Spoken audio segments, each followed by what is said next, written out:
raise every family was going to get because of the tax cuts. So when President Trump tonight makes bold, popular promises, I'm not buying it, and the American people won't either. Senator Durbin. Thanks, Chuck. Let me preface my remarks before I address the State of the Union and tell you what a warm feeling I have since I've learned of an announcement that was made at this podium just a few moments ago. It turns out that as a conferee on this conference committee, I have joined the University of Louisville in Mitch McConnell's nightly prayers. So I want to thank him for his encouragement and for standing by us and lifting this burden from my shoulder. That was a joke. What is the State of the Union under President Trump? The protection of health insurance is at risk because of a lawsuit filed by this president and Republican attorneys general. The basic services of our government are at risk because of President Trump's 35-day shutdown and threat to do it again next week. Our national security is at risk because of threats to NATO, a return to an arms race, and a phony caravan crisis on the southern border, all brought on by this president. Our planet is at risk because this president and his party have broken with every nation on earth in their opposition to responsibly addressing climate change. America's confidence in our government is at risk because we've been shaken by a president and his cabinet riddled with corruption and conflicts of interest. When this president says his administration is unlike anything in the history of this country, there is no argument he's right. Senator Murray, one of four very good leaders standing here. President Trump spent a lot of time on the campaign trail making promises about what health care would look like if he was elected. He insisted that he would repeal Obamacare on day one and gut women's access to health care providers that they trust. He assured families that under Trump care they would get better, cheaper health care, and he insisted he would dramatically lower the costs of prescription drugs.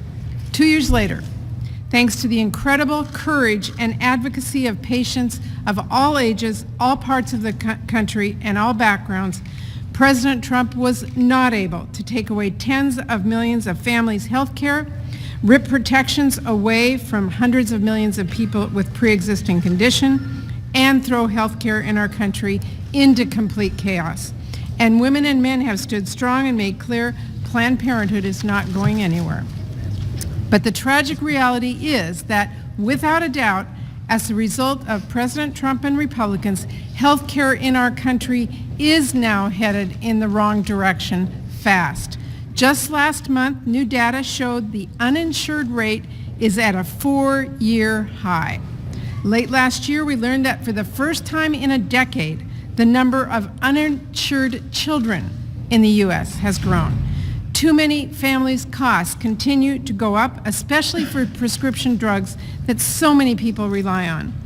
And people with pre-existing conditions, young adults nearing the age of 26, women who've benefited from having their birth control covered are wondering what the Republican lawsuit in Texas which could take away all those protections will mean for their health care and their bank accounts in the future. Unfortunately, for so many people across the country, the state of health care under President Trump is higher costs, lost coverage, and worry about what else is around the corner. This is deeply harmful, it is unacceptable, and it is why Democrats are going to continue to hold President Trump accountable for the damage he's doing and asking any Republican who truly cares about lowering families' health care costs and improving quality of care to work with us, because there are steps we could take right now to stop rolling back some of the ways President Trump's policies have hurt our families. Steps that would take us towards ensuring every family got affordable coverage and the peace of mind that comes with that. That's why we are working together, and while I unfortunately do not expect President Trump's remarks tonight to move us in that direction, we're not going to stop trying. Senator Stabenow. Thank you. The fifth member of our leadership team. That's right. Tonight, President Trump is going to tell us that thanks to him, the State of the Union has never been stronger. He may say it's the best in the history of the world. However, if you want to know the real state of the economy, you should come to Michigan and talk to working men and women in Michigan or working men and women across the country. They're working harder than ever before and still not getting ahead. The cost of everything keeps going up while their paychecks are not keeping up. Thanks to President Trump's huge tax giveaway, corporate shareholders keep getting richer while too many workers don't make a decent wage. If we want a stronger American economy, then we need to invest in our workers.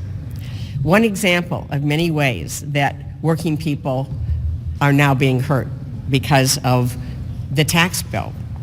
While Republicans refuse to close the tax loopholes that allow companies to ship jobs overseas, in other words, we as taxpayers pay for that move, the Republicans did take away the deduction for working men and women if they need to move across the country in order to be able to find a new job. Republicans also stopped the deduction for workers to deduct their tools and their equipment as a business expense, but not other business expenses. So if you're an electrician, if you're a plumber, if you're another working professional, you're going to pay more taxes when you file this year. We also need to end waivers and exemptions that allow federal agencies to skirt Buy America laws. From 2008 to 2016, federal agencies spent over $92 billion on federal contracts because of Buy America loopholes. That's $92 billion that should have been spent on American products made by workers and businesses in Michigan and across the country. And President Trump again issued an executive order to get a report on how things were going after the last executive order he did a year ago to issue reports hasn't even been released yet. So talk is cheap on this one. And American workers are waiting to see when that $92 billion is going to be invested in America. We can't have a strong American economy without investing in our workers, in our families, in our American businesses, and our communities. Actions speak louder than words, and frankly, people in Michigan are waiting. Okay, questions? Yes. You and the president have already been trading barbs this morning ahead of the speech tonight. Given this level of discourse, do the president's calls for unity tonight stand a chance? Well, the president hasn't been acting on unity for 2 years, up and down the line. He's always criticizing, dividing, and so if he calls for unity tonight, we'll have to say, let's see what happens tomorrow and the day after and the day after. Because in the past, he's called for unity and he's forgotten about it by the next morning. Mr. Leader, Bernie Sanders has come under some criticism for delivering another State of the Union response, potentially competing with Stacey Abrams. Do you have any problem with Bernie Sanders? Look, Stacey Abrams is going to do a great job. And she is just an amazing person with an amazing story and deeply held and strong beliefs. And I'm glad that President Trump is going to be the warm-up act for Stacey Abrams. Javier Becerra will do a very good job doing our Hispanic address, and then every other member is free to do whatever they want. Leader Schumer, what about, despite the majority leader's intercessions on the conference committee and praying for Senator Durbin and so on? We prayed for all the conferees, not just Senator Durbin. Okay, that could be fair.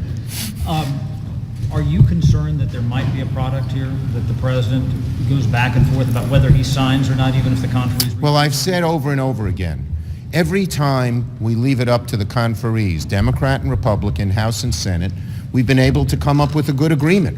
It's when the president interferes that there's a problem. So my advice to the president, you don't want to shut down the government. If you don't want to have to declare a national emergency, which I am opposed to and I don't think will happen, stay out of it.